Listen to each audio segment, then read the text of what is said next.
पौराणिक कथाओं में कहा गया है कि एक समय एक वराह के 5 पुत्र हुए, लेकिन भाग्य को कुछ और ही मंजूर था। उन 5 में से एक नवजात शिशु पीछे छूट गया। वो भूखा था, प्यासा था और मौत के करीब पहुंच चुका था।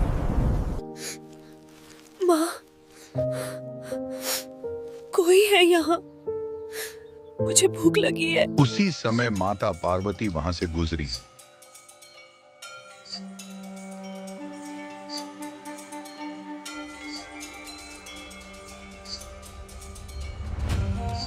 उन्होंने जब उस मासूम बराह शिशु को देखा तो उनके हृदय में ममता उमड़ा। ये बच्चा किसका है?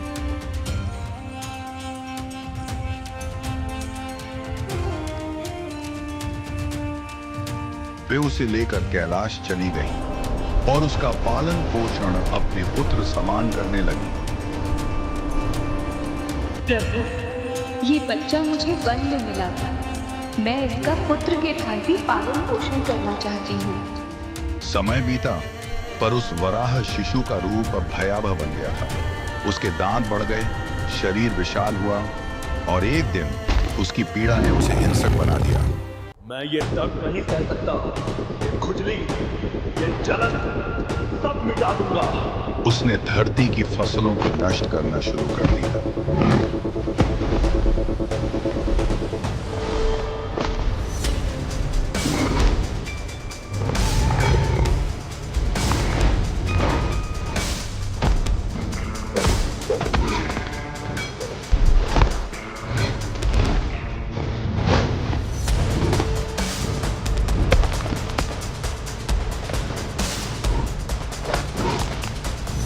लोग भूख से तड़पने लगे और संसार अराजकता में डूब गया।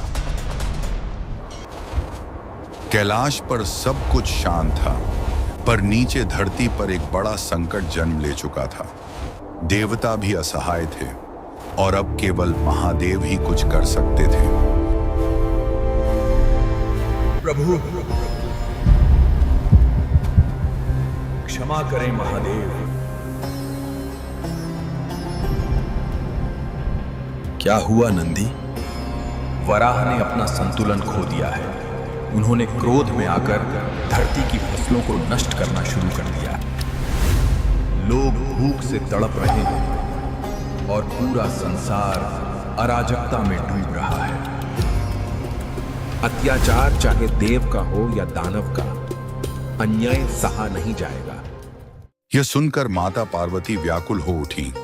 उन्होंने महादेव से प्रार्थना की, प्रभु, ये वही बच्चा है जिसे मैंने पुत्र की तरह पाला है। इसे मत मारिए। माता की प्रार्थना सुनकर महादेव ने उसका वध तो नहीं किया, पर उसे कैलाश से निष्कासित कर दिया। जा वराह, अब तू पृथ्वी पर जाएगा और अपने कर्मों का फल भुगतेगा।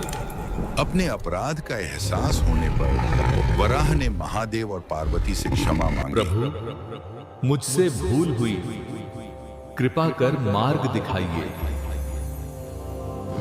तब महादेव ने कहा, अब तू विनाश नहीं, रक्षण का प्रतीक होगा। धरती की हर फसल तेरी शरण में होगी।